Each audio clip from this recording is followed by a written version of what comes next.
jours en prévision les prochaines élections législatives et régionales. On va en parler. Nous parlerons également du sexe, de l'éducation et bien d'autres sujets de l'actualité. Et on y reviendra avec Jacques Diakouti et Joseph Gada. Bienvenue.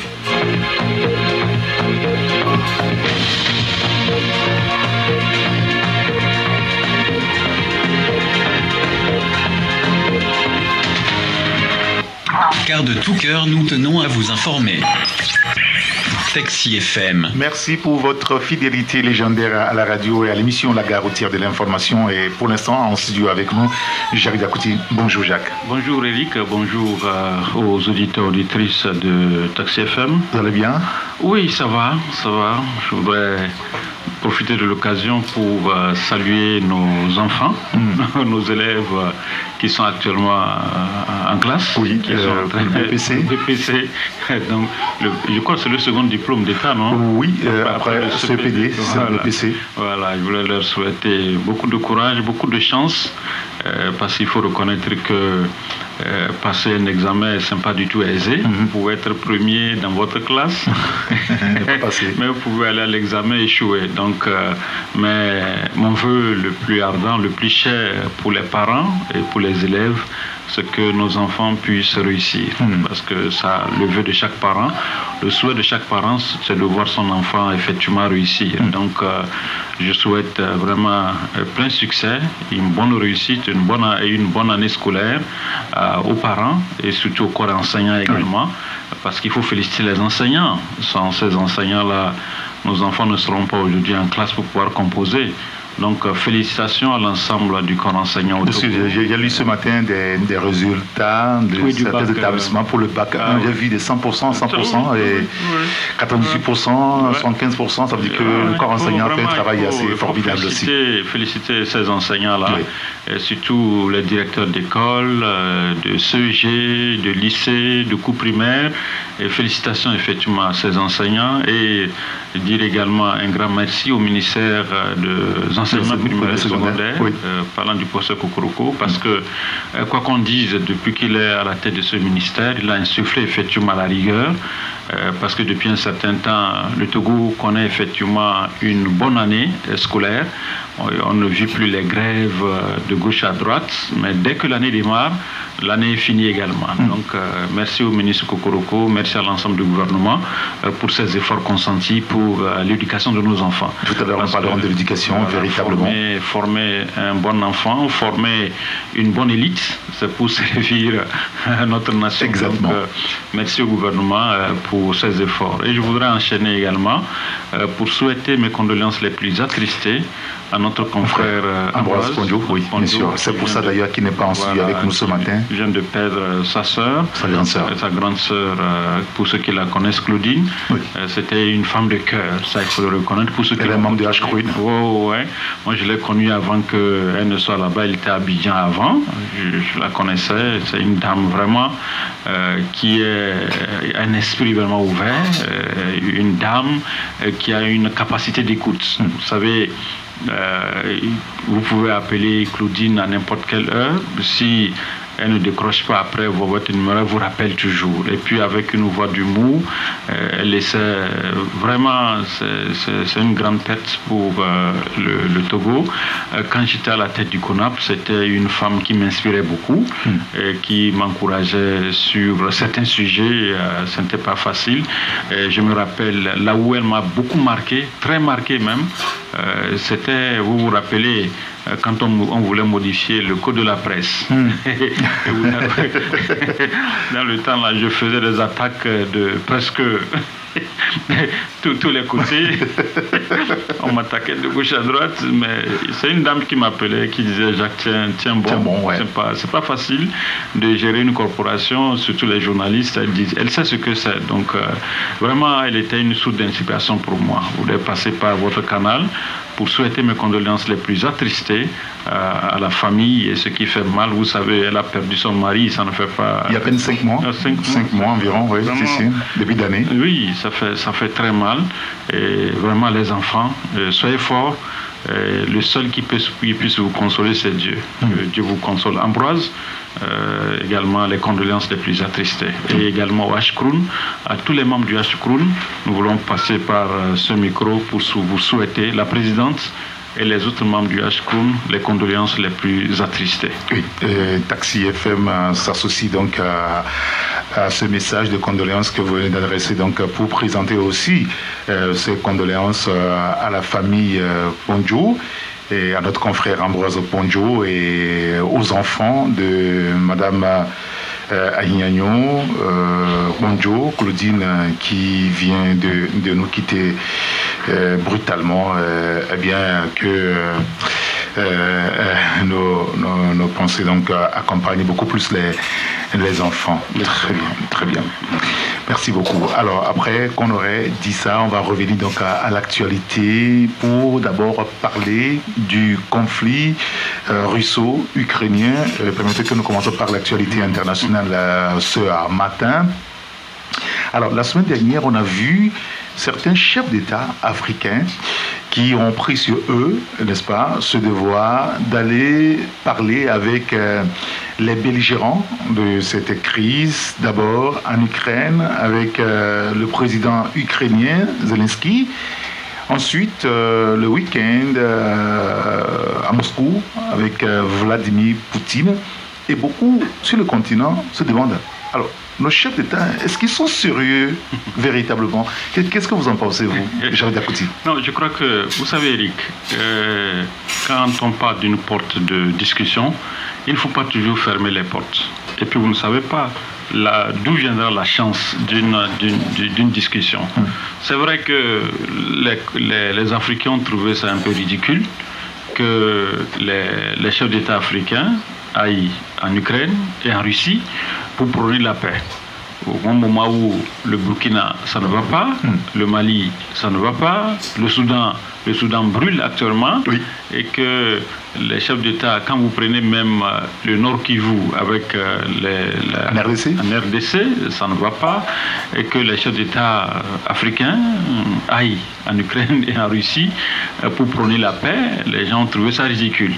Et ce qui fait mal une fois encore aux Africains, c'est la tension actuellement que vit le Sénégal.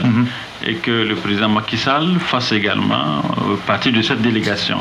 Mais comme je le disais tout à l'heure, vous savez, dans la vie, on ne sait jamais où la paix peut venir. C'est-à-dire que peut-être que vous ne pourrez pas considérer ce que les gens sont en train de faire, mais vous savez, Dieu étant Dieu, c'est-à-dire que c'est un Dieu souverain, il peut passer par quelqu'un que vous ne le considérez pas, pour amener peut-être... Oui, mais c'est-à-dire que, comme on dit chez nous, avant d'aller parler des autres, il faut déjà régler son problème. Oui, vous l'avez dit, on a des problèmes sur le continent, et puis un matin, les chefs d'État disent, bon, on va aller en mission de paix, mission de bons offices, comme on dit, pour régler le problème. On se dit, mais attendez, c'est vrai qu'il y a derrière tout ça à peu près le volet économique. On veut des blés, on veut de l'engrais. C'est beaucoup plus ça qui guide les pas. Oui, vous savez, c'est vrai qu'il y a la question du blé, il y a également la question de l'engrais. Oui. Parce que vous vous rappelez que Macky Sall était allé entre-temps voir Poutine pour échanger sur la question effectivement du blé et surtout de l'engrais. Oui. Parce que depuis un certain temps, l'Afrique souffre pour s'approvisionner en blé et en engrais. Mais au-delà de ça, il y a l'autre aspect, comme je le disais. Vous savez, quand vous prenez par exemple l'Afrique du Sud, vous savez que l'Afrique du Sud est un allié de la Russie. Oui, bien sûr. Qu'on dise, parce qu'actuellement, ils sont dans le même bloc de toute façon. Bien sûr, actuellement, les Américains veulent exclure l'Afrique du Sud de la Goa. Exactement. Et quand vous prenez par exemple Macky Sall, on l'accuse de tort à travers que c'est un allié également de la France. Donc c'est pour vous dire que c'est les puissances qui se retrouvent. Et en matière de négociation, ce qui est sûr, il faudrait que chacun fasse une concession. Moi j'ai dit, c'est vrai que les Africains trouvent ça un peu ridicule, mais il faut reconnaître que le pas que les Africains viennent de poser en Ukraine et en Russie, c'est un pas à féliciter. Parce que la plupart des puissances, aucune puissance ne s'est levée pour faire un pas vers la paix entre la Russie et l'Ukraine. Donc si l'Afrique a réussi quand même à poser ce pas, il faut quand même reconnaître le mérite de ce que les Africains sont en train de faire. C'est vrai, qu'ils ne seront pas entendus, ils ne seront pas écoutés, mais déjà les bribes d'action qui sont en train de laisser entre l'Ukraine et la Russie, ça fera quand même tache d'huile, quoi qu'on dise, ça, parce qu'ils sont les premiers à prendre l'initiative. Et l'autre aspect, vous savez, aujourd'hui, quand vous prenez par exemple cette guerre-là qui se déroule, on sait qui sont ceux qui sont derrière, qui sont en train de tirer les ficelles. Si aujourd'hui l'Europe, surtout l'OTAN, si les Américains refusent aujourd'hui de mettre à la disposition des armes à l'Ukraine, je vous dis que cette guerre-là va s'arrêter. Cette guerre-là va s'arrêter d'ici demain. Parce que si l'OTAN et les Américains continuent toujours à livrer des armes à l'Ukraine, mais attendez voir ce que aussi Poutine continue par pouvoir effectivement résister contre les assauts ukrainiens. Donc je crois qu'aujourd'hui, il faut le reconnaître, le pas que les Africains ont posé par rapport à cette guerre, il faut quand même féliciter ces Africains-là. Parce que si même on ne voit pas, certains diront que c'est une tapette dans un verre d'eau. Bon. Oui, mais justement, quelle sera la finalité? C'est vrai qu'eux, au-delà du fait qu'ils ils prêchent la paix, on sait que derrière leur tête, c'est pour que ça se calme un petit peu, pour qu'eux ils aient leur blé et leurs engrais pour la population. Mais en réalité, est-ce que ces pays africains, ces chefs d'État que nous connaissons tous sur le continent, peuvent peser face en réalité à l'Occident? Non. L'Occident, parce que là, vous l'avez dit, la guerre, là, c'est entre l'Occident et la Russie. Bien sûr, mais c'est ce que je disais. Vous savez que quand vous prenez par exemple l'Afrique du Sud, parce que c'est Ramaphosa qui était effectivement le chef de peloton par rapport à cette discussion, vous savez que qui parle de l'Afrique du Sud aujourd'hui, vous savez que l'Afrique du Sud quand même, c'est une locomotive, quoi qu'on dise. Et bientôt ils vont organiser le Brexit au niveau de l'Afrique du Sud. Donc c'est pour dire que, quoi qu'on dise, l'Afrique du Sud a son mot à dire. Et qui connaît par exemple les référents de l'Afrique du Sud? Prenons par exemple le cas de Mandela. Vous savez que Mandela était une icône. Il était une icône en Afrique. Donc si aujourd'hui Ramaphosa prend également le devant pour pouvoir négocier sur cette affaire, moi je crois qu'il faut tenir compte des symboles. C'est des symboles, c'est-à-dire que l'Afrique du Sud est caractérisée par le symbole de la paix, le symbole de la cohésion, le symbole de l'unité et le symbole de l'union. Donc je crois qu'il faudrait que les Africains puissent voir dans ce sens-là. Ne pensons pas que l'acte que nos présidents sont allés poser là-bas, comme vous l'avez dit, peut-être que ça ne portera pas les fruits aujourd'hui. Mais demain, peut-être ça fera tache d'huile, on ne sait jamais. Et ça, oui, ça fera tache d'huile. Ça fait l'objet quand même de rire, vous le suivez sur les réseaux. Oui, mais même les médias occidentaux se moquent presque de nos présidents. Non, laissez les médias. Vous savez que c'est des gens qui ne seront jamais d'accord avec vous, parce qu'ils trouveront toujours l'Africain ridicule. Comme je l'ai dit, c'est vrai, Eric, quand on parcourt un peu ce qui se passe en Afrique, comme je l'ai déjà cité, le Burkina Faso, le Mali, le Soudan, et tout ce qui se passe, les gens trouveraient ça un peu ridicule. Oui, bien sûr. Oui, mais au-delà de tout, il faut qu'on se dise, moi j'ai dit personnellement, il faut toujours discuter. Dans la vie, il faut toujours discuter. Dès qu'il y a un conflit, il ne faut pas toujours fermer la porte aux discussions. Aujourd'hui, quand vous prenez le Soudan, si jusqu'à présent ça ne va pas, c'est parce que les gens ne veulent pas se parler.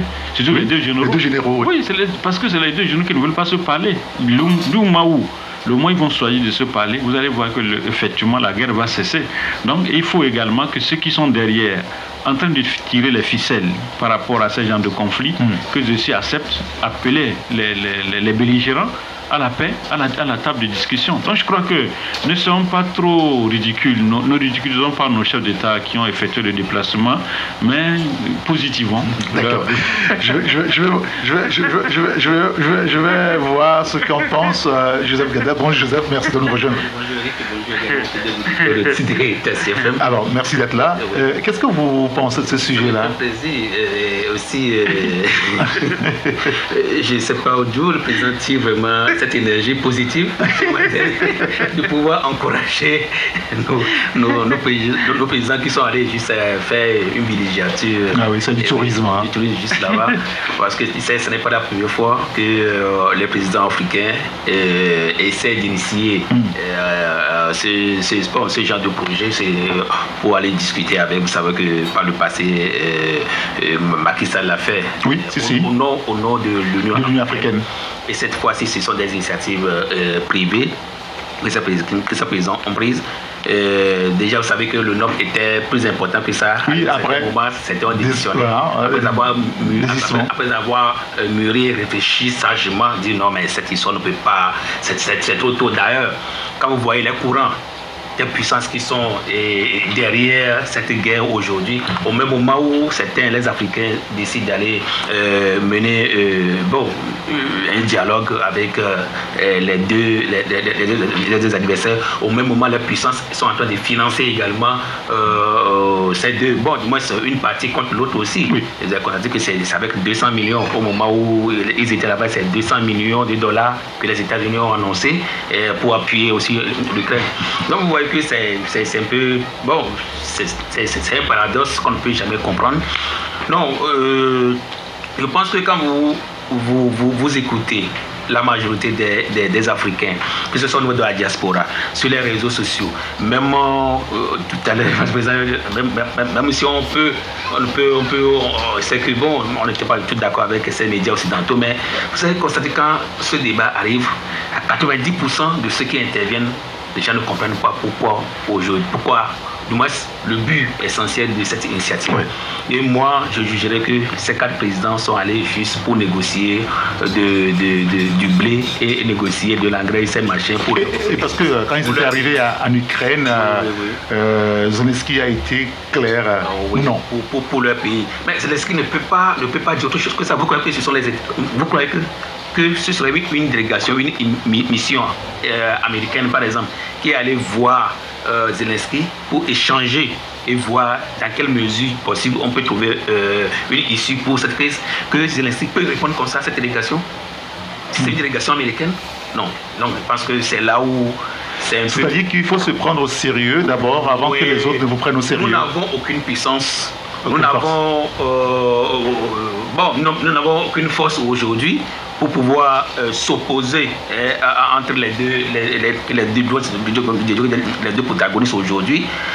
Si aujourd'hui nous voulons aller là-bas en tant que commandeur, pour que quand il n'y a plus de la guerre, que la guerre finisse vite et que l'Ukraine et la Russie ne commencent pas à doter encore l'Afrique du blé, de l'engrais, de l'huile végétale, ces machins-là, je pense que c'est un peu ridicule. Moi, ce qui m'a touché, j'ai dit, depuis un an que ce conflit a commencé, j'ai trouvé un peu regrettable de ne même pas voir, par exemple, l'Union africaine qui convoque par exemple une réunion continentale, mais par rapport aux objectifs, aux fondamentaux des besoins réels aujourd'hui par rapport du continent, par rapport à cette guerre. Cette guerre, c'est vrai que les pays en développement subissent beaucoup, plus les Occidentaux. Mais qu'est-ce que nous, on peut faire pour s'en sortir? Nous avons le problème d'engrais, parce que c'est l'Ukraine qui en fournit beaucoup. Problème de blé, parce que c'est l'Ukraine qui en fournit. Problème de maïs, parce que l'Ukraine qui en fournit. Problème de l'huile végétale. Il y en a plein. Nous subissons aujourd'hui sur nos marchés. Alors, pourquoi ne pas convoquer une réunion extraordinaire? Ça veut dire que c'est l'occasion de réfléchir sur... Et réfléchir, mais qu'est-ce que nous allons faire pour sortir de cette crise? Mais je vous donne aux preuves, quand je prends toujours l'initiative de Dangote en mettant sur pied la raffinerie, non pas les revenus. D'abord, c'est-à-dire que son industrie de production d'engrais, c'est parce qu'il a senti déjà que, attention, sur le plan international, l'engrais commence déjà à manquer et les prix augmentent.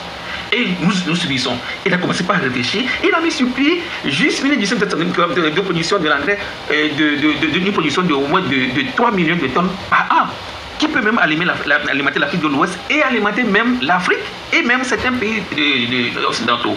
Il a réfléchi. Et par rapport à l'hydrocarbure, il a dit attention, les prix augmentent. Parce qu'au niveau de la Russie, tout ça là, il y a un bouleversement au niveau de la production. Donc, qu'est-ce qu'il faut faire? Il faut mettre rapidement sur pied une raffinerie pour pouvoir transformer les produits bruts. Mais aujourd'hui, nous avons une raffinerie. Oui, ça, c'est un seul individu. Mais supposons qu'on a 15, on a 20 sur le territoire, et l'État. sur le continent. Et l'État.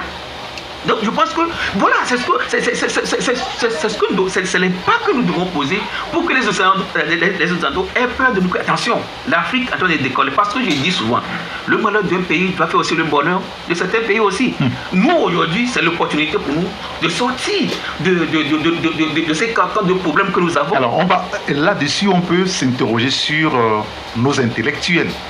Parce qu'ils sont appelés aussi à réfléchir à d'autres solutions. Mais ceux qui sont partis, ce sont des intellectuels. Bon, enfin. Ou bien ce ne sont pas des intellectuels, ou bien ce sont des diplômés qui sont allés là-bas. Oui, mais on va les considérer et les ranger peut-être dans le camp des dirigeants. C'est là où, si vous permettez, moi personnellement, ce matin, je voudrais aussi saluer le chef de l'État qui a initié la fois passée la réunion de la table ronde.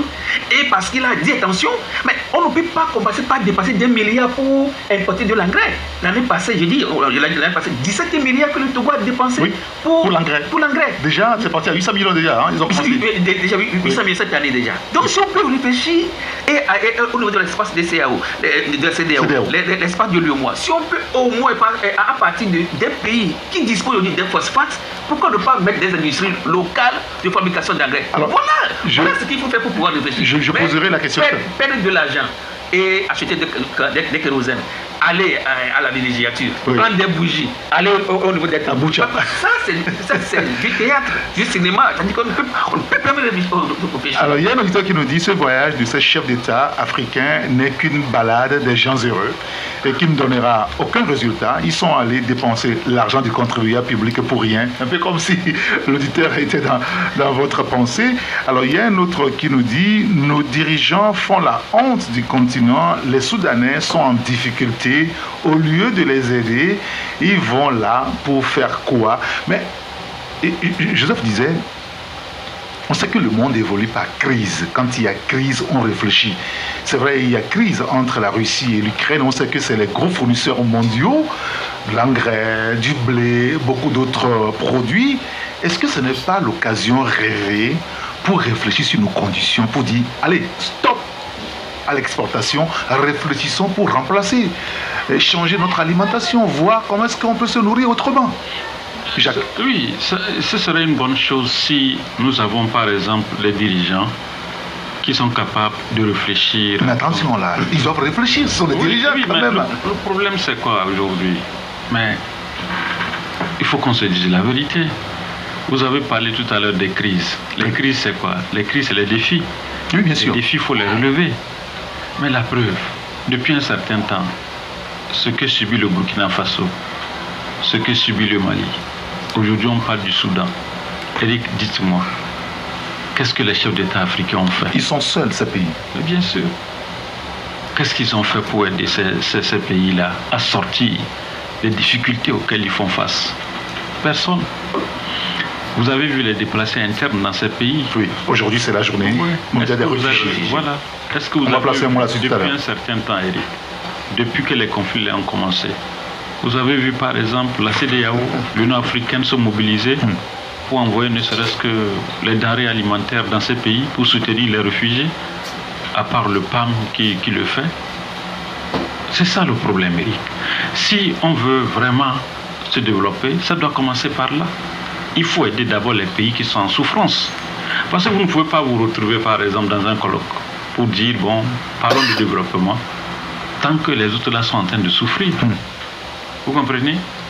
Je ne sais pas si vous avez lu un peu l'enquête qui dit aujourd'hui que le Bénin, le Togo, le Burkina Faso, le Ghana, la Côte d'Ivoire, c'est des pays aujourd'hui menacés par les djihadistes.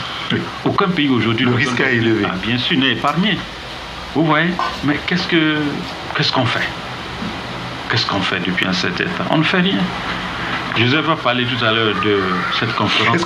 Est-ce que c'est pas une forme d'hypocrisie là? C'est-à-dire qu'entre nous, on peine à montrer cette forme de solidarité et puis après on fait semblant de la montrer vis-à-vis des autres qui sont dehors. Mais c'est comme, vous avez bien caricaturé, c'est-à-dire que c'est comme quelqu'un qui est malade. On connaît par exemple sa maladie et on sait quel traitement apporter à cette personne. On ne le fait pas. La personne décède et maintenant on est en train de pleurer.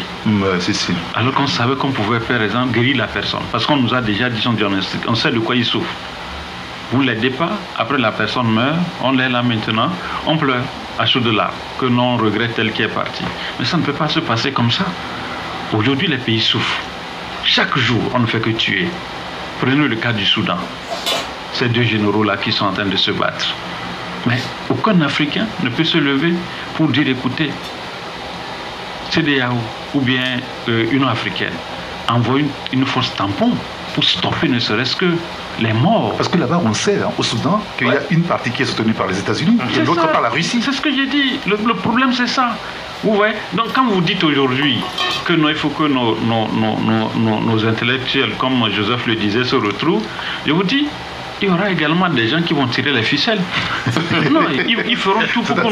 Non, attendez, c'est-à-dire que même nos intellectuels, ceux qui sont... je veux le dire, comme on dit dans le quartier, ceux qui ont été à l'école, eux aussi, je vous dis, il y a un camp qui les soutient. Il y a rien et les autres aussi. Mais bien sûr, mais justement, on a parlé de la table ronde du Togo, on a parlé du phosphate par exemple. Oui. Mais écoutez, quand vous prenez par exemple le Togo et le Sénégal et le Maroc réunis, je vous dis que c'est des pays qui peuvent fournir de l'engrais, si on veut. Ils peuvent le faire, mais on ne va jamais s'entendre. On ne va jamais s'entendre. Ce n'est pas que je suis un prophète de malheur, mais ce que nous sommes en train de voir sur le terrain, mais c'est différent des discours politiques que les gens tiennent. Vous allez voir par exemple, on convoque par exemple des colloques. Certains pays ne viennent pas. Ils disent, mais si c'est ce pays-là qui va convoquer ce colloque, je ne viens pas. Oui. Je ne sais pas si vous avez remarqué. Si. Ah oui, les gens ne viendront pas. Donc je vous dis, aujourd'hui en Afrique, si nous voulons vraiment sortir de tout ce que nous sommes en train de traverser actuellement, il faudrait qu'un jour on se dise que tous ceux qui sont là, en train de tirer les ficelles de gauche, les ficelles de droite, qu'on se dise africains, c'est notre pays. Essayons de sauver notre continent. Et vous allez voir, mais Eric, vous ne savez pas si vous remarquez la fuite des cerveaux dans les pays. Aujourd'hui, nos pays sont vides de cerveau. Les gens sont partis. Oui, les gens sont partis. Pourquoi les gens sont partis? Parce qu'on ne fait rien non plus pour les retenir. Mais justement, c'est ça le problème. Donc je crois que nous sommes là tout le temps, on pleurniche que non, il faut faire ci, il faut faire ça. Mais qui va faire? Tant qu'on ne va pas comprendre ce que nous voulons, ce que nous cherchons pour notre continent, je vous dis, on serait là en train de bavarder, parler de gauche à droite, rien ne va changer. D'accord. Il y a un auditeur qui nous dit, je vais rappeler aux auditeurs qui peuvent aussi participer au débat, nous envoyant des messages en SMS ou WhatsApp sur le 93 94 96 64. Je rappelle le numéro sur lequel vous pouvez toutefois nous envoyer vos réactions aussi pour participer au débat et l'enrichir naturellement. C'est sur le 93 94 96 64. Et cet auditeur qui nous dit, cette action de ces présidents africains est une infime partie salutaire, mais en grande partie ridicule. Un président sénégalais qui n'arrive pas à éteindre le feu qui brûle dans sa maison se propose d'aller éteindre le feu de 2 maisons. Vraiment, ce président se moque de la sagesse et de leurs citoyens, dit donc l'auditeur. Un autre qui nous dit, moi j'ai apprécié la réaction de Zelensky qui ne les a fait que renvoyer vers Poutine, dit donc l'auditeur. Notre auditeur qui nous dit, j'ai tellement honte souvent d'être africain à cause des actes de nos dirigeants et de certains présidents africains. Tous les problèmes que l'Afrique est confrontée, le terrorisme, la guerre au Soudan, les rebelles au Congo, les Occidentaux font rien à part condamner. Jamais ils ne font des déplacements. La France a déclaré la guerre et envahi la Libye. On n'a pas vu les 4 présidents pour faire le déplacement de paix. C'est la cause du terrorisme au Sahel. Aucun président africain n'en parle ouvertement. C'est dommage. La diplomatie est un blocage pour se dire la vérité. Le Mali est en train de montrer la voie à suivre aux autres pays africains. Tôt ou tard, l'Afrique va se libérer totalement de l'impérialisme et du néocolonialisme. L'auditeur qui dit toutes ses condoléances donc à Ambroise Okonjo. Voilà des réactions de ces gens qui montrent à suffisance également que l'Afrique peut se relever si nos intellectuels s'y mettent un peu et réfléchissent aussi. Non, c'est une question de conviction. Et de volonté aussi. Et de volonté aussi. D'accord. Mais je pense qu'aujourd'hui, j'ai l'impression que cette volonté n'est même plus au niveau des États.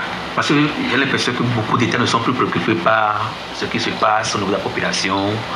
Ce qui leur préoccupe, c'est le pouvoir. Oui, mais comment garantir le pouvoir. Vous avez vu la sortie de Joseph Kabila?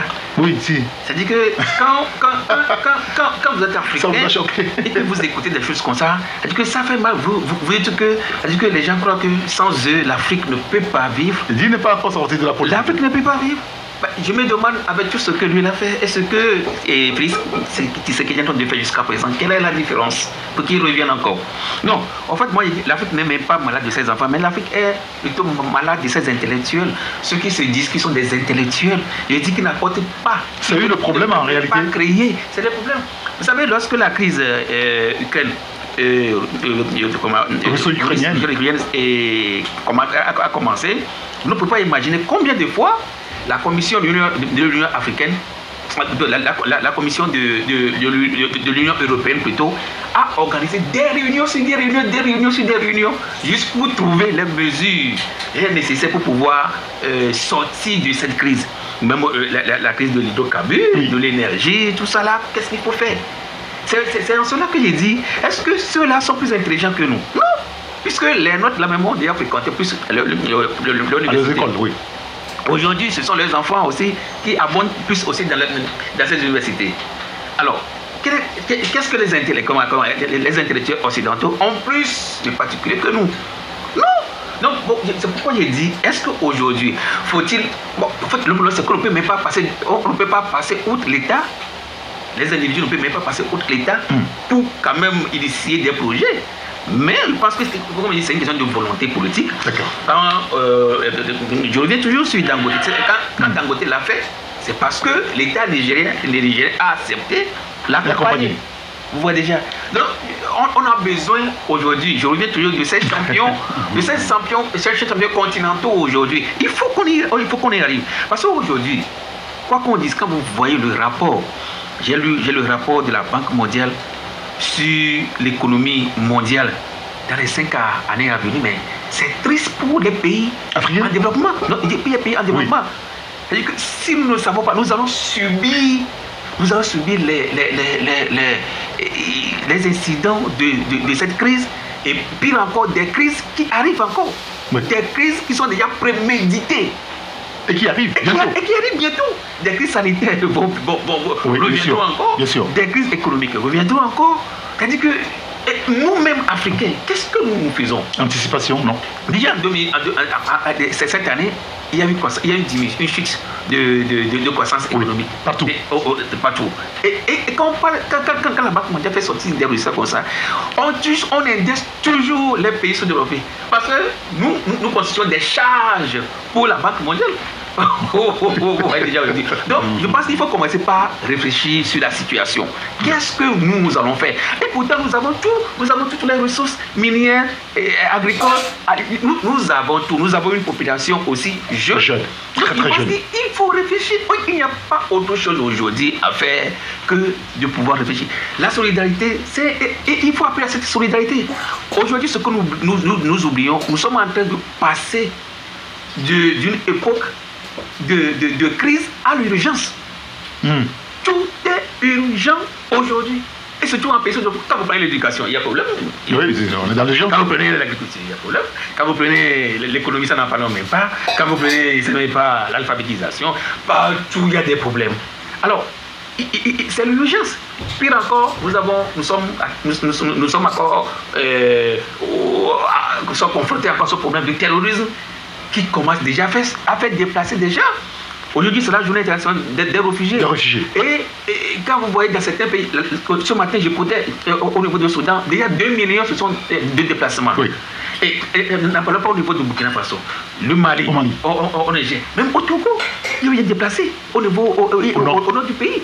Il y a déplacés. Maintenant, tout ça là, ces terres qu'on laisse vides, qui sont ceux qui vont l'exploiter? Et au moment où il y a ce besoin alimentaire, chaque jour, parce que la population augmente. Moi, à chaque fois, j'aime les chiffres parce que vous voyez, quand vous voyez déjà l'Afrique, nous avons déjà dépassé la moitié de la population africaine est déjà pauvre. Nous avons tellement 596 millions de pauvres. Sur les 1 milliard, nous avons déjà dépassé la moitié. La moitié. Mais tout ça donné, nos présidents, non? Mais ils ont dit à chaque fois qu'il y a une publication de rapport, parce que quand on a ce genre de... Oui, mais nous avons les ministres... Quand on a ce genre de données, en réalité, on doit s'en inquiéter. Nous avons nos ministres de l'économie, nous avons nos ministres de planification. Oui, et c'est pour ça que je reviens là-dessus. Au Togo, je ne sais pas, est-ce qu'il y a encore des ministères de la planification? Oui, c'est le ministère qui est dirigé par Mme Sandra Johnson. Oui. Mais il doit avoir ce ministère. En bonne uniforme? En bonne uniforme. Parce que la planification, c'est ce qui est très important. Il semble que ça ne s'improvise pas. Et ce n'est pas pour rien que, il y a de cela 2 ans, l'Union européenne a financé au moins une centaine de fonctionnaires à se faire former comme les planificateurs. Ça veut dire que dans tous les ministères aujourd'hui, nous devons avoir ce poste de planification pour pouvoir faire des projections. Donc, on n'a pas droit à l'erreur, on n'a pas droit à l'amusement, on n'a pas droit aujourd'hui à des voyages de villégiature, on n'a pas droit à ça. On doit se concentrer sur l'essentiel. C'est comment produire la souveraineté alimentaire en Afrique. Il y a un auditeur qui nous dit, en Afrique, on confond diplômé et intellectuel. Le fait d'avoir des diplômes ne veut pas dire forcément qu'on est intellectuel. Je vois déjà à travers les messages qui arrivent que le sujet semble passionnant. Et l'auditeur qui dit l'Afrique et les Africains vont changer le jour où les Africains eux-mêmes vont changer. Mais qui va changer? Quand vous voyez déjà les ODD, on dit déjà d'ici 2030, l'Afrique ne peut pas atteindre les ODD. L'eau, on ne peut pas atteindre. C'est-à-dire qu'on ne peut pas avoir même l'eau. L'indicateur, on ne l'atteindra pas. Aujourd'hui, l'électrification, on veut dire, selon le rapport de la Banque mondiale, il y a déjà 600 millions déjà de personnes qui ne disposent pas de l'électricité. Qui vivent dans le noir. Qui vivent dans le noir. Mais ça veut dire que ça doit faire réfléchir quand même. Nous avons, que faisons-nous de nos barrages? Que faisons-nous même du vent? Puisqu'il y a la pollution éolienne aujourd'hui. Qu'est-ce que nous faisons? Donc je pense qu'on a besoin de réfléchir. On a besoin de réfléchir. Laissons cette histoire de voyage. Les voyages viendront d'eux-mêmes. Concentrons-nous sur l'essentiel. Je donne la parole à Jacques pour un commentaire, puis on passe à notre sujet. Non, je crois que, vous savez, Eric, quoi qu'on dise en Afrique, nous avons besoin de libérer les énergies. Je vous dis, si nous... Ça suppose quoi? Ça suppose quoi? Ça suppose que, vous savez, l'État ne peut pas tout faire. Oui, bien sûr. L'État ne peut pas tout faire. Donc il faudrait aujourd'hui qu'on fasse appel également au privé.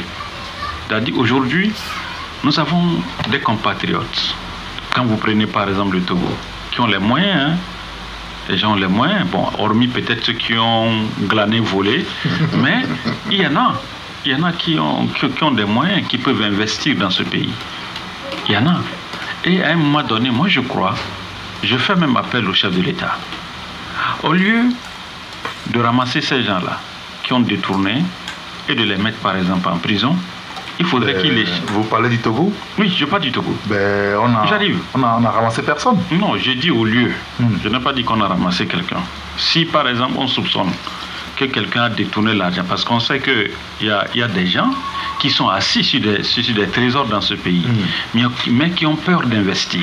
De fait, peut-être qu'on puisse les arrêter un jour. Parce qu'il y a des soupçons qui Voilà, c'est ça. Voilà. Donc je crois qu'il faut qu'il appelle ces gens-là. Il n'a qu'à les rassurer. C'est-à-dire que ça doit être une rencontre à huis clos. On connaît par exemple les besoins par exemple des régions. C'est-à-dire qu'il peut organiser un colloque avec ces gens-là et dire au cours de ce colloque, faire ne serait-ce qu'un appel de fonds. J'ai par exemple ce projet de construire par exemple 5 barrages par an dans chaque région. Je sais que vous, lorsque vous allez par exemple vous associer, en apportant ce que vous avez pris, je ne vous arrête pas, mais essayez de financer. Les gens vont le faire en les rassurant d'une façon quelque part et ils leur parlent d'une façon sincère. Au lieu de les prendre, cet argent-là, je vous dis, vous allez voir, les gens vont investir. Quand vous prenez par exemple le cas de la Côte d'Ivoire, les gens disent non, que la Côte d'Ivoire est développée, la Côte d'Ivoire est ci, la Côte d'Ivoire est ça, mais c'est parce qu'en ce temps, vous faut rassurer les gens. Lorsque vous voulez l'argent, vous êtes obligé d'investir dans votre localité. Prenez le cas par exemple de Yamoussoukro. Pourquoi Yamoussoukro est développé? C'est parce qu'entre-temps, quand on vous prend, on sait que vous n'allez pas faire sortir l'argent que vous avez volé. Mais vous êtes obligé d'investir l'argent que vous avez détourné là dans vos localités. Ce n'est pas pour rien que ces pays-là sont développés. Donc je crois qu'à un moment donné, comme Joseph le disait tout à l'heure, nous n'allons pas atteindre effectivement les ODD parce que vous voyez que l'environnement même international, les gens ont des problèmes.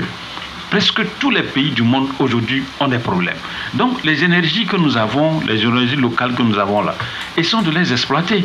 Si nous arrivons à les exploiter, je vous dis que, Eric, je vous dis que nous sommes assis sur une mine d'or dans ce pays. Rassurons seulement les gens et vous allez voir les gens vont développer ce pays. On n'aura pas, par exemple, besoin que, quand il pleut, par exemple, dans un quartier, que les gens ne puissent pas sortir de leur maison. Les gens, on pourra investir et ne serait-ce que construire des routes dans ces quartiers. Vous savez, Lomé n'est pas tellement grand. Hein. Non, quand vous comparez Lomé à Accra, justement, on n'est pas nombreux. Quand vous comparez Lomé à Accra, mais c'est le jour et la nuit. Je vous dis, il y a des énergies dans ce pays. Je me rappelle, il y avait un compatriote, entre-temps, quand on avait lancé l'appel de privatiser la BTCI, le gars voulait prendre la BTCI. Un Togolais, je vous dis. Il voulait le faire. Et pourquoi ça n'a pas pris? Ah, mais écoute, mais tu sais. C'est ça. Oui, c'est pourquoi j'ai dit il faut que le chef de l'État rassure les gens. S'il les rassure en les rencontrant, je vous dis que lui-même, il va gouverner. Il n'aura pas de problème de chercher, par exemple, tout le temps aller sur, par exemple, les marchés tout le temps pour lever les fonds. On dit le Togo a mobilisé 30 milliards, le Togo a mobilisé 30 millions, 30 milliards. 30 milliards pour le Togo, vous voyez que c'est quand même c'est une goutte dans la mer. Vous voyez, donc les gens sont assis sur des mines plus que 30 milliards. Une personne est assise, je vous dis. Donc je crois qu'aujourd'hui, quoi qu'on dise, dans les années à venir, je vous dis, le monde sera en rupture de financement. Parce que chaque pays va s'occuper de son problème. Et l'autre, on ne pourra plus s'occuper de l'autre. Ah oui? Donc, bien sûr, il faut qu'on commence déjà par réfléchir. Quand les Occidentaux ont des problèmes, mais justement, pourront peut-être être capables de financer. Donc il faudrait déjà qu'on commence par réfléchir. Aujourd'hui, quand vous prenez notre pays, Eric, je vous dis, Dieu nous a bénis. On a presque tout. Quand on parle par exemple du blé, pour ceux qui connaissent un peu le nord du pays. Vous vous rappelez au début de la crise russo-ukrainienne où les blés manquaient et consorts, vous avez vu dans le pays, on a commencé par réfléchir sur comment fabriquer d'autres produits pour remplacer. On peut le faire. On s'est desserré un petit peu au niveau de cette guerre. On n'en parle plus. Mais pourquoi je parle de ça? Mais prenons le cas du coronavirus. Je l'avais dit que après le coronavirus, si certains pays sous-développés, s'ils n'arrivent pas à revoir de concert le secteur de la santé, c'est fini. Une fois pour dire que c'est fini, on n'a plus d'autres opportunités. Et j'ai raison. J'ai raison parce que j'avais dit, en ce temps-là, il y a de l'argent. Et beaucoup d'argent à mobiliser. L'argent, il y est même au niveau de l'OMS. Et l'OMS est prête quand même à soutenir les pays, à mettre des structures sanitaires. Mais j'ai dit, si on dépasse Covid-19 et que beaucoup de pays qui ne disposent pas des hôpitaux de référence n'en disposeront jamais, c'est fini. Parce que l'argent là, c'est fermé une fois pour toutes. Et c'est renvoyé peut-être au niveau de la Russie et de l'Ukraine là. C'est comme ça. À chaque crise, il y a une opportunité qu'il faut saisir. On ne l'a pas fait. On ne l'a pas fait. Vous savez, moi, j'ai dit...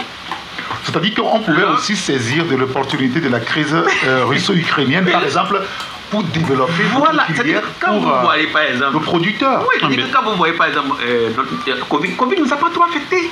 Non. Par rapport aux autres, c'est-à-dire que c'est l'opportunité pour nous. Non, les gens se sont fait de l'argent, c'est tout. Voilà. Bon, personnellement, on ne va plus parler de ça. De ce donc, c'est une opportunité, mais qu'on n'a pas pu saisir.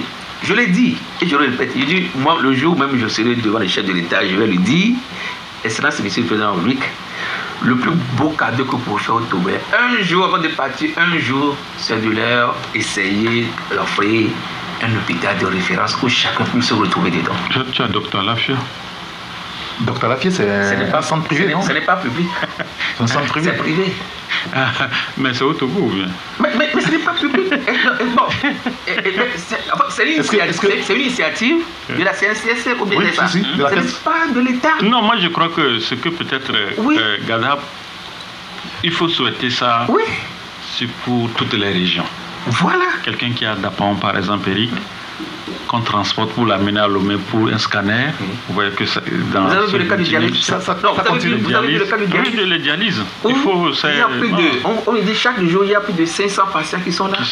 Qui sont en attente. Maintenant, il faut transporter les gens de Dapon. Il faut les amener ici. Et la fois passée, c'est la fondation EcoBank qui a financé de 300 millions. Voilà. Donc, moi, j'ai dit, l'hôpital, même si on ne peut pas créer, c'est vrai, l'idéal, c'est d'avoir des hôpitaux de référence dans chaque région. Même si on ne peut pas avoir, même si on ne choisit pas dans les plateaux, je dis n'importe quoi, même si on choisit juste la région des plateaux, et on implante là un grand hôpital de référence sur des hectares, je pense qu'on peut y aller. Eric, c'est ce que j'ai dit. C'est possible. C'est possible. Je vous dis, Eric. Non, mais là, parce que la France nous a financé de 70 milliards. Pour faire quoi? Michel. C'est pour rénover quoi? Non, nos 2 hôpitaux. Ah, oui, CHR de Lomé et Campus et Cara. 70 milliards.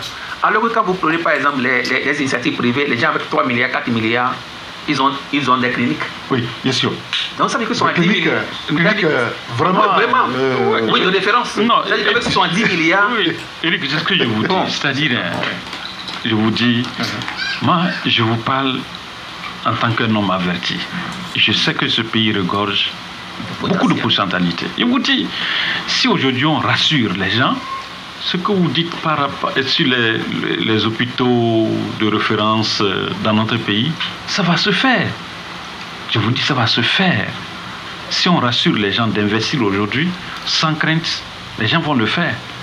Mais parce que les gens ont peur. Pourquoi est-ce qu'il faut rassurer les gens avant qu'ils n'investissent? En réalité, quand vous investissez, c'est du business à peu près aussi. Hein? Eric, écoutez, je connais un compatriote. Eric, je connais un compatriote que tu connais. Peut poser la question aussi autrement. Non, je connais un compatriote que tu connais très bien. D'accord. Compatriote, tu sais ce qu'il fait actuellement à Nangbeto. Ah oui. Ah oui, tu sais ce qu'il fait. Et tu sais ce qui s'est passé. Oui, bien voilà, sûr. Donc vous, tu vois, des choses. Sûr. Oui, donc on ne peut pas tout exposer sur les médias. Ouais, donc aujourd'hui, là, Nangbeto, là-bas, tu vois ce qu'il est en train de faire. Vous voyez, donc je crois que c'est pourquoi j'ai dit, libérons les énergies, rassurons les gens. Et les gens seront prêts à financer.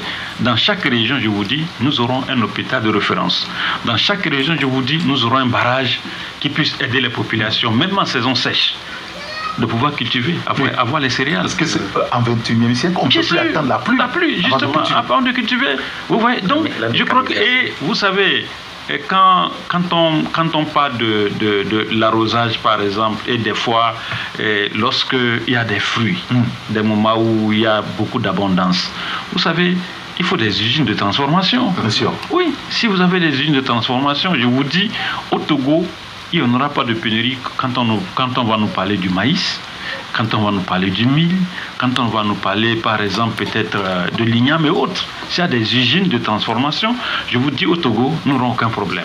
Parce que nous avons un climat bon, un climat propice. Et nous avons des terres tellement riches également dans ce pays. Si nous avons ces barrages-là, je vous dis, quand on parle de l'autosuffisance alimentaire, mais au Togo, nous, ça sera l'histoire pour nous. Donc je crois que, comme je l'ai dit, que le président... Moi, aujourd'hui, puisque vous parlez de l'agriculture aujourd'hui, il y a les producteurs de soja dont, selon nos informations, les produits attendent d'être achetés dans les entrepôts et consorts. Il y a des cris, je pense qu'il y a 2 semaines, ils ont crié, ils sont allés donc vers leur centre pour se plaindre des consorts. Et malgré cela, la nouvelle campagne vient d'être lancée. On ne sait pas comment est-ce que tout cela va se passer.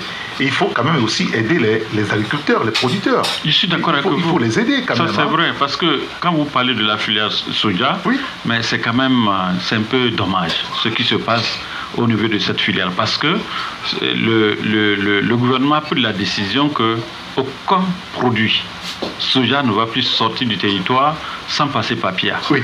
Tout le débat à ce niveau. Et puis, pour renseigner, vous allez voir, l'État essaie de creuser même les étanchers pour empêcher les gens d'aller vers le Bénin. Ouais, donc, je crois qu'il faudrait aujourd'hui que le ministre du Commerce, ça c'est son rôle, il faudrait que le ministre du Commerce rassure effectivement le producteur du soja. C'est vrai que le kilo que l'État donne par rapport à PIA, c'est infime par rapport quand ils sortent par exemple vers le Bénin pour pouvoir vendre. Tout ça là, vous savez, c'est pourquoi quand vous discutez, hein, vous arrivez toujours à vous entendre. Bien sûr. Mais quand vous ne discutez pas, c'est là que les problèmes, les conflits naissent par rapport à quoi? C'est parce qu'on ne se parle pas. Oui. C'est là que les conflits naissent. Donc je crois que si aujourd'hui le ministre du Commerce et celui de l'Agriculture rassurent effectivement les producteurs de ce soja par rapport aux soja qui sont stockés. Parce que si vous faites ça, ça fait pitié. Hein. C'est pas si vous avez une fois visité le stock de certains. Oui, si.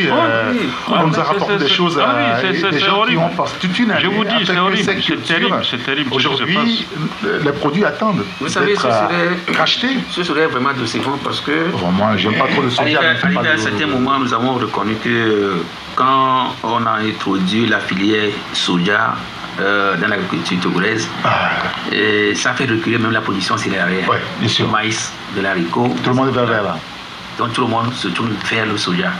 Donc on devait faire tout pour pouvoir entretenir quand même cette filière. J'ai apprécié aussi que au niveau de cette filière, nous avons l'interprofession aussi de cette filière.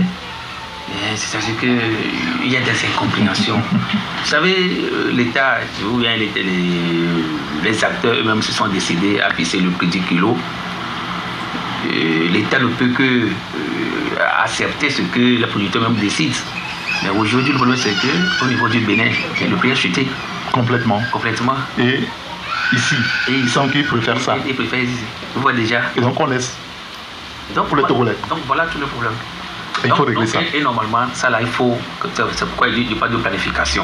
Il faut réfléchir. Il faut planifier ça. Et ça, voir qu'à tout moment, le prix peut chuter. Puisque ce n'est pas la première fois. Si le plan intéressant, le Togo a fixé le prix, mais le prix a chuté.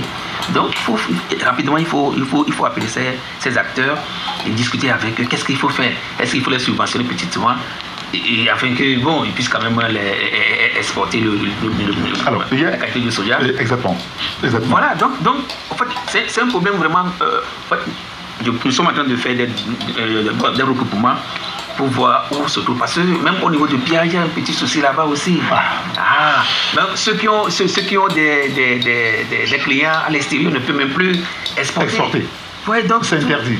Donc tout ça là, il faut réfléchir. Même moi, je voudrais revenir au niveau de la mécanisation. Moi, j'apprécie, depuis la sortie du chef de l'État passé, le 27 avril, quand il a insisté sur la souveraineté alimentaire, j'ai vu que le même temps de poser des bas déjà, et avec la table ronde des engrais, c'est bien. La mécanisation, où actuellement on est en train de faire les centres de mécanisation dans toutes les régions. Bravo. Ça fait déjà. J'apprécie ça, juste de valeur. Voilà. Mais je dis, tout à l'heure on vient de le dire, que sur le plan international, l'argent manque, le financement manque. Même les emprunts obligatoires, les emprunts obligataires plutôt, deviennent très difficiles. Et le président avait signé quelque chose. Ce n'est pas question de 30 milliards ou 20 milliards qui feront aujourd'hui l'affaire. Non, enfin, pas. Maintenant, il faut aller maintenant dans les milliards aujourd'hui, comme la Côte d'Ivoire est en train de le faire. Maintenant, même pour aller maintenant là-bas, vous avez besoin aussi d'un autre. Non, que vous soyez bien noté. Garantie. Il faut avoir des notes. Oui. Ah oui, il faudrait que. C'est ça le garantie. Oui, la garantie. Il faut vous noter. Surtout au niveau du remboursement, est-ce que vous êtes capable de pouvoir rembourser vite aussi? On ne peut être qu'aux riches. Ah oui, et à ceux qui remboursent aussi. Ah oui, bien sûr, le riche, vous avez l'assurance qui va rembourser quand même. Voilà ce qu'il faut améliorer rapidement pour qu'on ait des notes, des bonnes notes capables de sortir aujourd'hui de l'agence UMOA, c'est-à-dire que je veux parler du marché régional, et accéder au grand marché. Oui, bien sûr. Et avoir des gros capitaux. C'est ce qui est. Il est 12h sur la radio, il y a un auteur qui nous dit l'État ne peut tout faire. Cette rhétorique est reprise par nos dirigeants dans leur aveuglement. Or, ce sont eux qui ne facilitent pas l'implantation des usines et entreprises dans le pays. car tout le monde veut son pourcentage ou il veut connaître la couleur de l'entrepreneur avant. Et c'est vraiment dommage. Avant que vous nous placiez un mot là-dessus, puisqu'il est 2 heures, on marque une pause, on revient juste après, on continue. Sur la radio Génial Taxi FM Lemay, nous sommes avec Jacques Diakouti et Joseph Gada. Nous étions en train d'évoquer, n'est-ce pas? Bon, enfin, on a dit beaucoup de choses sur cette question liée donc à la mission au niveau des présidents africains, au niveau de l'Ukraine et de la Russie. Bon, je voulais dire quand même un ou deux messages pour permettre à Joseph de réagir parce qu'il voulait placer un mot avant la pause. Il y a un auditeur qui nous dit par exemple, comment peut-on les rassurer quand on ne les connaît pas? Parlant de ce que vous avez dit à ces gens qui ont de l'argent et on les connaît. Même si on les rassurait, ils ne vont rien faire parce qu'ils sont méchants, comme quelqu'un peut se permettre de ramasser ce qui appartient à tout le monde. Comment quelqu'un peut se permettre de ramasser ce qui appartient à tout le monde? Il y a un autre auditeur qui nous dit des fois, quand tu parles du Togo en particulier, la ville de Lomé, tu as l'impression d'être dans le Sahara et tu parles seul. Il faut libérer les énergies. Au Ghana, c'est les Ghanéens de l'extérieur qui reviennent investir et invitent d'autres Américains qui reviennent vivre au Ghana. Pourquoi pas chez nous?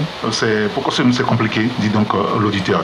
Un autre qui nous dit, les Européens, les Américains, les Asiatiques disent l'Afrique est le continent de l'avenir. Mais nous autres Africains, on dort toujours. Et ce sera trop tard, dit donc l'auditeur. Il y a un autre qui nous dit, je ne suis pas d'accord avec Jacques, d'accord, il n'y a dans aucun pays dans le monde où on caresse un voleur afin qu'il ramène ce qu'il a volé. Avec cette méthode, c'est encourager les détournements. Pas de négociation entre un voleur et la loi, dit donc l'auditeur. Je ne crois pas qu'il a totalement tort quand même. Il y a un auditeur qui nous dit je ne suis pas d'accord avec les gens qui disent que nos chefs d'État balaient d'abord. L'Arabie Saoudite avait fait la médiation sur la question du Soudan. Et ils sont même rendus en Arabie Saoudite, mais la guerre est terminée, dit donc l'auditeur. C'est parce qu'il a terminé. La guerre au Soudan n'est pas encore terminée. Ça continue toujours. Ça fait plus de mois que ça dure. Les chefs d'État africains sont juste allés en balade avec des gens heureux. Avant d'aller résoudre les problèmes d'autrui, il faut bien balayer chez soi. Ce voyage à la charge du contribuable africain n'apportera rien, que la providence veille sur l'Afrique, dit donc l'auditeur. Voilà. Non, moi je juste un mot et puis on passe dans le sujet. Le président avait fait sortir, j'ai écouté son analyse par rapport aux investisseurs locaux. Non, moi j'ai l'habitude de dire le pouvoir et les finances marchent de pair. Mais il va falloir aussi que les acteurs politiques et les acteurs au niveau des finances aussi marchent de pair. J'ai l'impression que peut-être que dans nos pays en voie de développement, on a l'impression que les politiques n'aiment pas trop les hommes d'affaires. Peut-être qu'un jour... C'est-à-dire que quand on est homme d'affaires, on est menaçant. On les voit comme des menaces. Oui, peut-être que des potentiels rêveurs du pouvoir parce qu'ils ont de l'argent. Vous savez aussi que la plupart de nos opposants n'ont pas de l'argent. Oui. Donc aujourd'hui, la politique se fait avec ceux qui ont de l'argent. Talon là, le Trump est là, on en a plein. Donc, les gens croient que quand vous avez ces gens-là, il faut les détruire. Il faut les écarter. Et peut-être faire... Il y a un nouveau moment, il faut les supprimer. Et faire plutôt la cour aux étrangers. Oui, que les étrangers viennent investir et là, les locaux, bon, vous êtes là, vous subissez, tu peux. Donc, c'est l'architecture aujourd'hui. Est-ce que c'est pas méchant comme ça? Non, mais c'est-à-dire que dans la plupart de nos pays, c'est ce qu'on voit. C'est pour cela qu'on ne veut pas avoir des investisseurs, ou du moins des hommes d'affaires locaux émerger. Par exemple, mais on ouvre plutôt le portail grandement aux étrangers. Venez investir parce que vous n'avez rien à foutre peut-être avec notre politique. D'ailleurs, si on a besoin des choses, vous devez nous soutenir aussi. Sinon, à tout moment, on peut vous retirer les licences. Donc, c'est l'architecture que moi je suis en train de voir. Et ça là, ça nous aide pas. Parce que ceux-là, quand ils viennent investir, N'oubliez pas qu'ils rapatrient tout ce qu'ils ont ici, ils envoient dans leur pays. Et on n'a rien. Pire encore, ils exploitent encore nos populations. Leur argent ne reste même pas dans nos banques. Ah non. Vous voyez déjà. Donc c'est pour cela que de temps en temps, moi, le pays que j'aime beaucoup, c'est la Addis Abeba. Où chaque président qui arrive appelle les investisseurs locaux, que ce soit au niveau de la diaspora, dit venez, le pays vous appartient, investissez comme vous voulez. Et on essaie de réduire aussi les droits de tasse, tout ça là. Donc je pense qu'il faut qu'on tire aussi exemple des autres. Moi j'ai apprécié aussi le projet de H, c'est pas si c'est le Haut Conseil. Le Conseil des Togolais de la diaspora aussi. Et j'avais cru vraiment à ce projet du professeur Robert Dussé, qu'à travers peut-être ce canal, beaucoup de Togolais qui ont de l'argent, que ce soit au niveau des États-Unis, au niveau de la France, du Canada, qui viendront investir. Non. Mais malheureusement, je constate que ce n'est pas ça. Nos compatriotes préfèrent aller plutôt investir à Accra, à Abidjan, à Dakar et dans d'autres pays. Au Bénin aussi. Au Bénin aussi. Des Togolais sont là-bas. Dans leur pays, ils ne veulent pas venir. Pourquoi? Et pourtant, nous avons des terres. Avant hier, j'ai échangé avec un compatriote aux États-Unis. Il dit, mais nous avons les terres, venez investir. Ils ne viendraient pas. Et que ce n'est pas une vision de lui, mais c'est-à-dire que quand ils échangent entre eux aux États-Unis, ils ne viendront pas investir. Il a dit, mais qui viendra investir à votre place? Non, ils ne viendront, que les gens vont venir investir. Donc, je suis d'accord avec le président pour dire, s'il y a ces rencontres avec le professeur Robert Dussé et la diaspora, il faut que l'aspect de confiance arrive. Quand Madame le Premier ministre rencontre le secteur privé, les acteurs du secteur privé, il faut qu'on discute, il faut qu'on rassure les gens. Venez, on vous laisse le coup d'investir. Mais si c'est juste pour aller parler de la Zélécaf et s'arrêter là-bas, si c'est juste pour aller parler de quelque chose comme ça, est-ce que ça nous motive les gens? C'est pourquoi le cas de Lotifab, dont nous parlons, j'ai déjà vu parler, et dit si nous avons de ce gars 5 Pierrot quand même au Togo, nous ne souffrons pas de problème de poisson.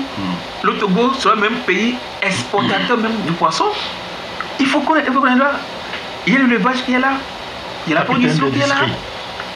J'ai toute l'habitude, donc c'est important. Joseph a dit quelque chose qui semble essentiel aujourd'hui, c'est-à-dire que la méfiance entre les politiques et les businessmen, je veux dire, donc ceux qui font l'économie à peu près. Parce que c'est eux de toute façon. Oui. Est-ce qu'il faut les regarder comme de potentielles menaces? Non, vous savez, souvent on dit que les hommes d'affaires ne font pas la politique. Les hommes d'affaires s'accommodent avec celui qui est au pouvoir. Vous savez pourquoi? Pour pouvoir prospérer. Pas pour pouvoir prospérer, mais voilà, pour ne pas avoir des problèmes. Je me rappelle d'un homme d'affaires que je ne vais pas citer le nom ici. Il était à Lomé quand sa fille, au pays, a créé avec certains un parti politique. Mais dès qu'il a appris ça, il a sauté sur le premier avion, il est retourné. Et finalement, sa fille a dit non, que l'autre n'a pas donné son accord.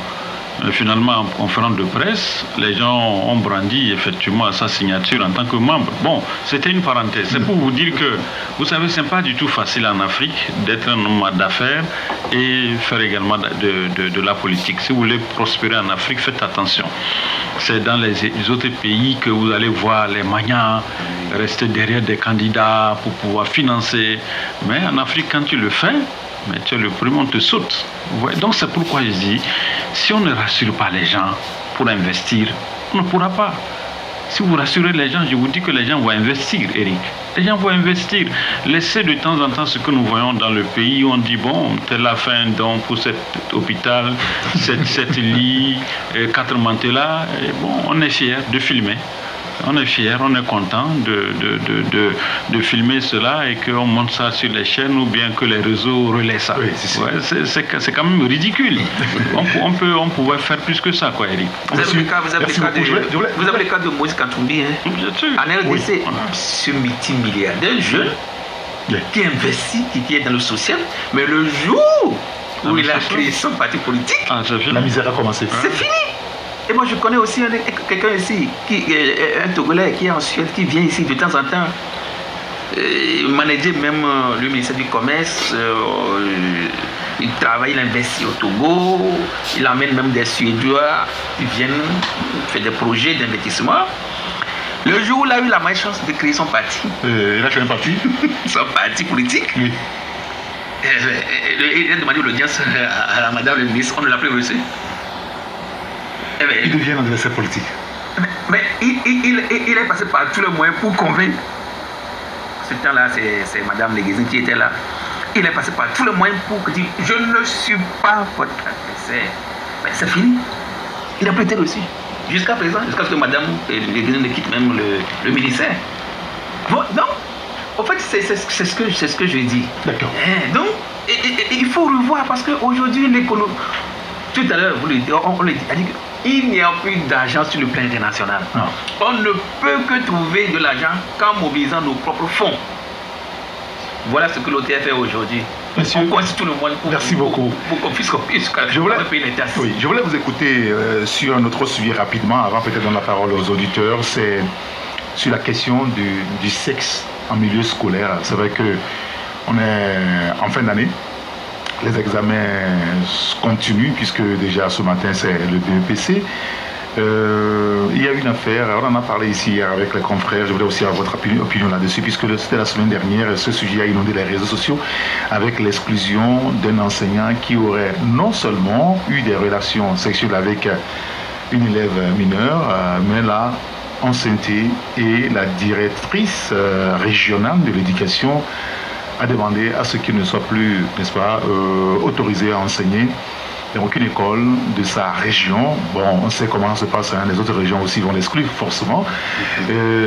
Est-ce que ce problème, bon, déjà sur la sanction, est-ce que vous pensez que c'est extrême ou on peut peut-être analyser ça autrement? Jacques Lécouty. Non, je voudrais. Vous avez vraiment évoqué un sujet important. Malheureusement, nous n'avons pas le temps. Oui, bon, alors, il faut 2 minutes. C'est ce sujet-là qu'il fallait amener d'abord. Le premier était aussi assez intéressant. Bon. D'accord. Mais vous savez, Eric, quoi qu'on dise aujourd'hui, il faudrait que les parents que nous sommes, nous puissions comprendre. Et tout être humain que nous sommes, nous puissions comprendre une chose. Vous savez, des gens sont aujourd'hui rentrés dans des combines, même voire dans, je peux qualifier même du fétichisme aujourd'hui. Parce que vous allez voir un peu au Togo aujourd'hui, les hommes aiment parler trop du sexe. Et qu'est-ce qui conduit vers là? Vous vous rappelez que la semaine passée, il y a eu également un cas comme ça, où on a dit un homme de 47 ans, oui, qui a violé, l'a tué. Vous savez ce qui s'est passé? Au fait, les gens sont dans le gain facile. C'est-à-dire que on vous demande d'amener le sang de tel nombre peut-être d'enfants par rapport à l'âge, et on va vous faire de l'argent. Oui, c'est ça. C'est ce qui se passe aujourd'hui. Vous allez voir, Eric. C'est pas. Si je vous parle de ça, c'est-à-dire que je ne suis pas en train de raconter des histoires, ni je ne suis pas en train de rêver. Des gens, aujourd'hui, moi je connais une folle qui est en face de notre église. C'est-à-dire que dès qu'elle quitte, par exemple, on a un balcon au niveau de l'église. Les nuits, elle va se coucher dans ce balcon-là.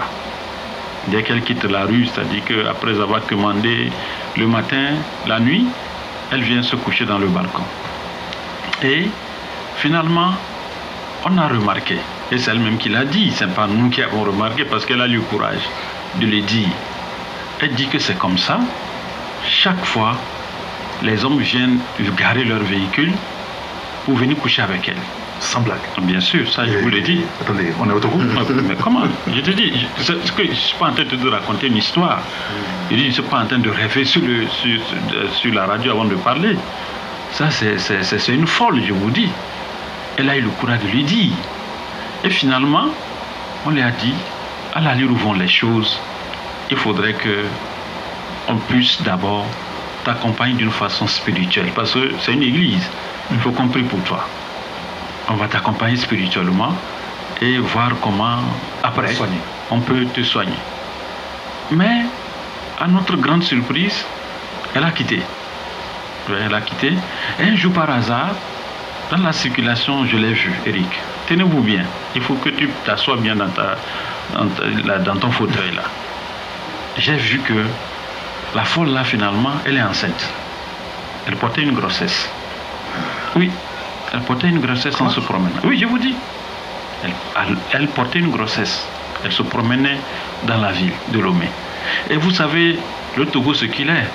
Si par exemple, moi, Jacques, je m'arrête tout de suite pour interroger cette folle-là, tout de suite, les réseaux sociaux vont s'emparer.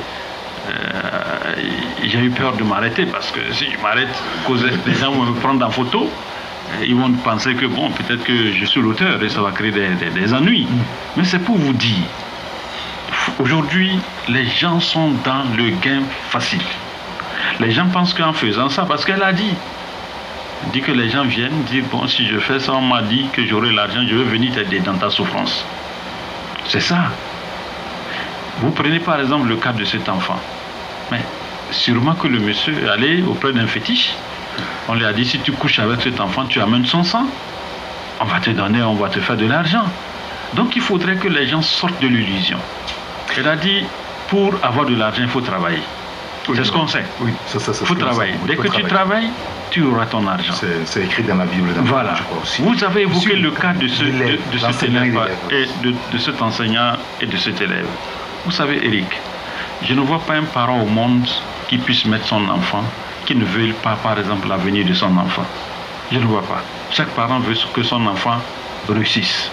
Et il faudrait dire, par exemple, aux hommes, je crois que la fille a 13 ans, je crois. Oui, voilà, Eric. Il faut qu'on se dise la vérité.